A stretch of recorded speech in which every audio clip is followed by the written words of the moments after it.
Verb को करो अपनी मुट्ठी में बंद और जीत लो दुनिया शहनशाह की तरह। शहनशाह यानी कि big B. Big B film industry के एक सुपरस्टार हैं, बहुत इम्पॉर्टेंट भी हैं और बहुत अच्छे रोल प्ले करते हैं। ठीक इसी तरह इंग्लिश में भी वर्ब बहुत ही इम्पॉर्टेंट है।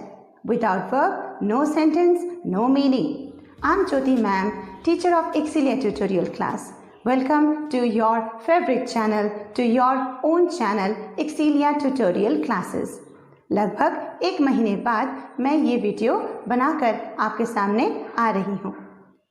मैंने एग्ज़ाम रिलेटेड कामों में बिजी होने की वजह से कोई वीडियो नहीं बनाया, लेकिन आज इस इंटरेस्टिंग वीडियो के साथ मैं आपको वर्ब फैमिली के बारे में डिटेल नॉलेज देने वाली हूँ। वीडियो के एंड तक आपको वर्ब को लेकर कोई भी डाउट नहीं रहेगा।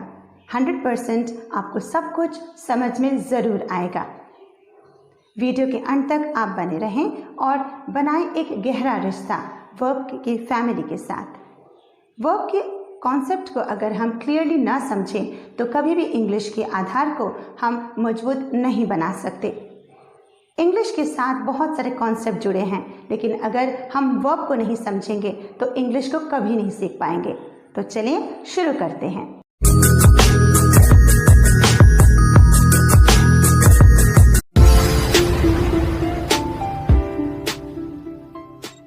मेरे पास बिल्डिंगें हैं, प्रॉपर्टी है, बैंक बैलेंस है, बंगला है, गाड़ी है, क्या है तुम्हारे पास? मेरे पास माँ है। आपने शहनशाह से मुलाकात की, शहनशाह के सवाल को देखा। सवाल में उन्होंने कहा कि मेरे पास बैंक बैलेंस है, प्रॉपर्टी है, तुम्हारे पास क्या है? तो उनके भाई ने बहुत ही सिंपल सा लेकिन बहुत ही मजबूत सवाल का जवाब दिया, मेरे पास माँ है। हमारे सबके पास माँ है और माँ हमारी शक्ति है। तो आज हम उसी शक्ति के बारे में बात करेंगे, हमारी इंग्लिश लैंग्वेज की शक्ति, पावर जो है वर्ब। तो वर्ब की फैमिली को अगर हम समझ लें तो इंग्लिश का आधार हमारे लिए तैयार हो जाता है।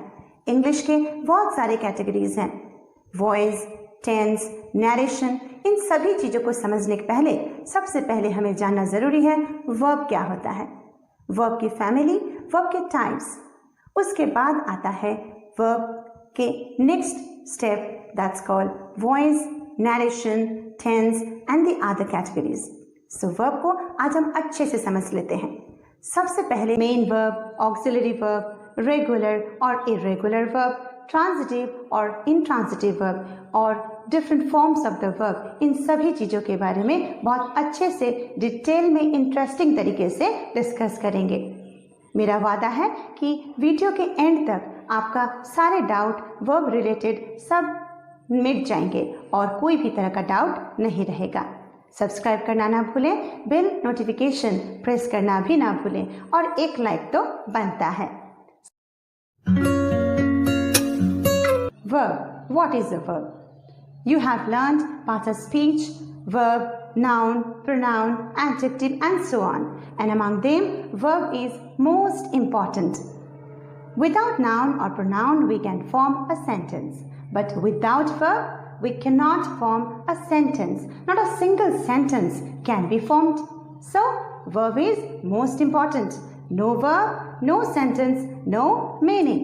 So, we have understood the importance of a verb in a sentence. Okay, so now let's have a look on a definition of verb.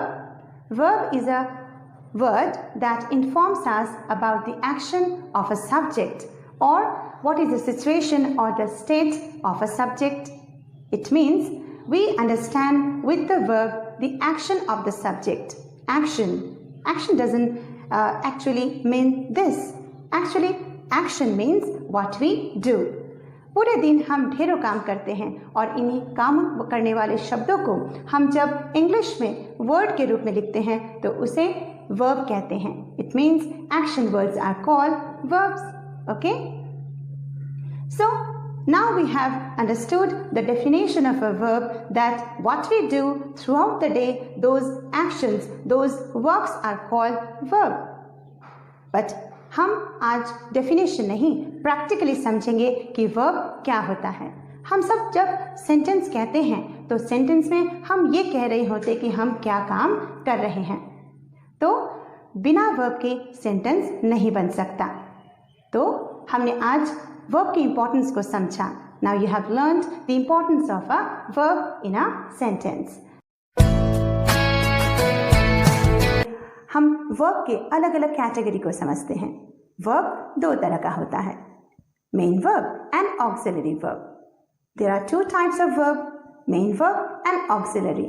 And the another categories are also there, transitive verb, intransitive verb, regular or irregular verb. तो इतने सारे नाम हम कैसे याद रखें? Ma'am ये तो आपने बड़ा कंफ्यूज कर दिया कि हम रेगुलर वर्ब कहें कि ट्रांजिटिव कहें। तो शांत, इतने परेशान नहीं होना है, बहुत ही आसान है। इस वीडियो के अंत तक मैंने दावा किया है ना कि आपका कोई डाउट नहीं रहेगा। तो सबसे पहले मेंबर से हम मिलते हैं और वो मेंबर है मेन वर्ब, और साथ में एक और मेंबर के बारे में बात करेंगे, हाँ वो है auxiliary verb.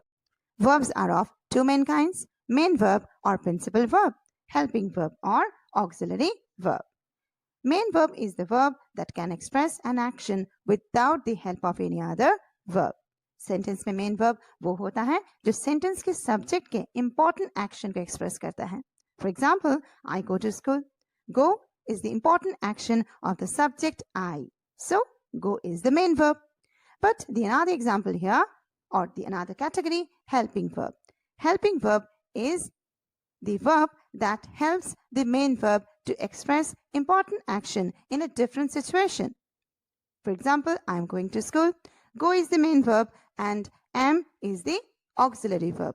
Why? Because am is helping the main verb go to express important action of the subject I. I am going to school. मैं अभी स्कूल जा रही हूँ। अभी जा रही हूँ ये बात को एक्सप्रेस करने के लिए be verb am go main verb को मदद कर रहा है, कुछ नई बात कहने में, एक्सप्रेस करने में हेल्प कर रहा है। So now I think you have understood the difference between two main verb and helping verb. Main verb, most important action. There is a long list of main verbs like eat, stand, go, make, write, and so on. The long list of main verbs is given in the end of the video. That would enhance your vocabulary to write the English language in a proper specific way. Auxiliary verbs helps to express different situations, and the auxiliary verbs are also of two types, primary auxiliary verb and modal auxiliary verb. Primary auxiliary verb means primary, means most important one to express the thoughts in a different situations. The verbs are be verb, do verb, and have verb. Be verbs are am, is, are, was, were. Do verb, do, does, did, and have verb has, have, had. These are used in a maximum format to express thoughts. But the modal auxiliary verbs in a special situations, these are used. Modal are shall, should, will, would, can, could, may, might, dare, ought to, and so on. There are 24 helping verbs in English language. Except these, the other verbs are called main verbs. Okay. Now some more examples here. I'm solving the sum. They are enjoying the program. These are written in present continuous tense, and these thoughts are expressed with the help of helping verb am and are. These are be verbs and primary auxiliary verbs. I have solved the sum. Have is the primary auxiliary verb and expressing the thought that sum is already solved. I shall go to the market. Here, go is the main verb, is getting the help of shall, the modal auxiliary verb. I shall go to the market. मैं market जाऊंगी. The thought is expressed in future tense. I don't know the negative sentence. Do is the primary auxiliary verb. May I come in? An interrogative sentence. May is the modal auxiliary verb. Another category, main verbs are also of two types based on object. Transitive verb and intransitive verb.